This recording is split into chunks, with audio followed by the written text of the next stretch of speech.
Hi all, it's Andrew here with a follow-up to my Tuesday tips and tricks about floor time. I promised you all a part two, and here we are. Um, so I wanted to start with the power of affect. Last time we talked about the power of play. Today we're going to talk about affect. And we're also going to talk about individual differences. Individual differences, the I in DIR. And the DIR model and framework is what floor time is based off of. So let's talk a little bit about affect and what affect is.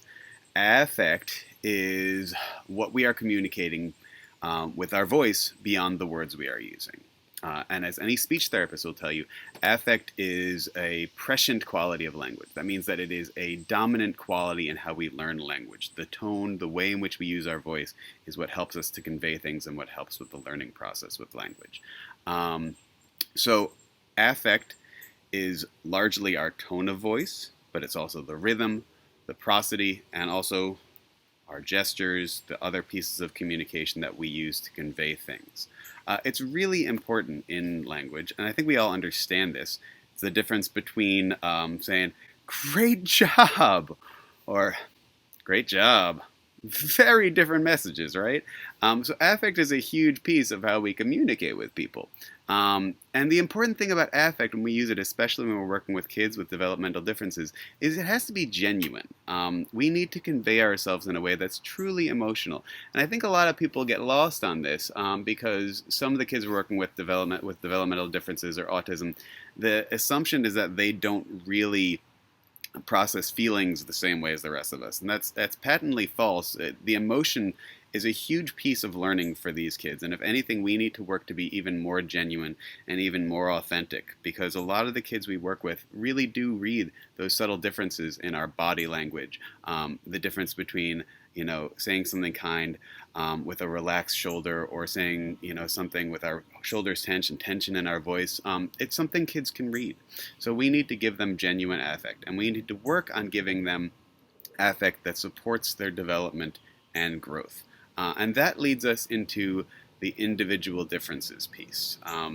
Individual differences is thinking about the way in which each child is different and the way in which they're going to learn and succeed and also regulate. Regulation is the huge piece of that from the OT side. So we look at children's sensory differences and how those can support or impede their ability to learn. One of the hugest factors in this is, again, regulation.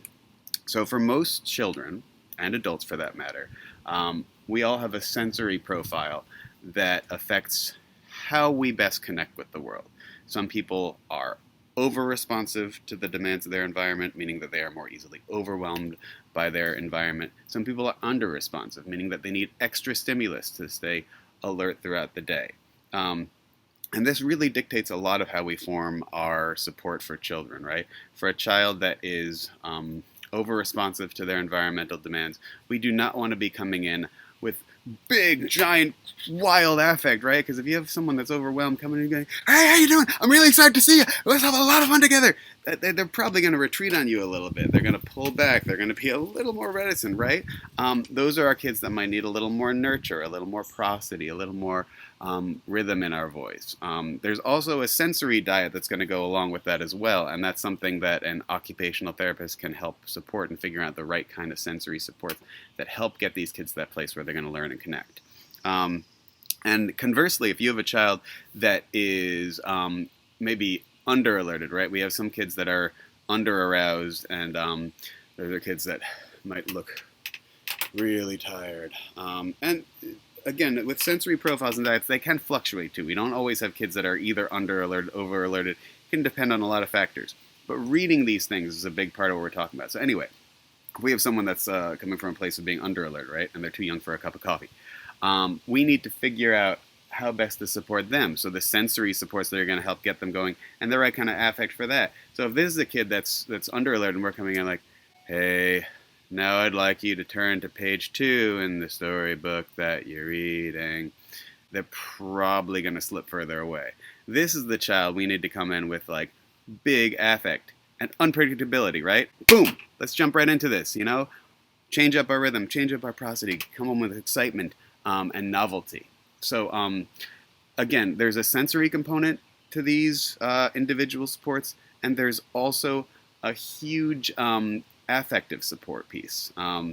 So our voice can do so much, going back to the affect piece. I'm going to bring us back there for a bit. Our voice can do so much to support our kids. We can set our kids' tempos. We can set our kids' rhythms. If you have a child that you think is about to do something unsafe, right, at home, what do? You don't just say, hey, stop. You say, ah. And you really get their attention with that prosody and your rhythm. You bring them in. You can do this again for kids when you want to pull them back, when you want to slow things down. You say, wait. Hold on a second. You can really slow the pace with your own voice.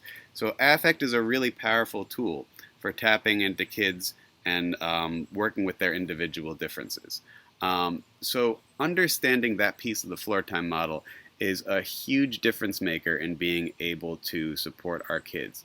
Now, I always like to bring it back to this with Floortime, is that the way you hone these skills is through something called reflective feedback and development. So if you are a therapist, having another therapist to work with, especially if you can get video of yourself in treatment, is the way you can see how you're using your affect and meeting your kids with their individual differences and at their developmental level is huge. As a parent, it really helps to have a therapist trained in the Floortime model to support you and coach you in those interactions with your kids. It's really important for kids with developmental differences to have that reflective support so we can make sure we're giving them the support they need. So that is today's tips and tricks. I hope you enjoyed it.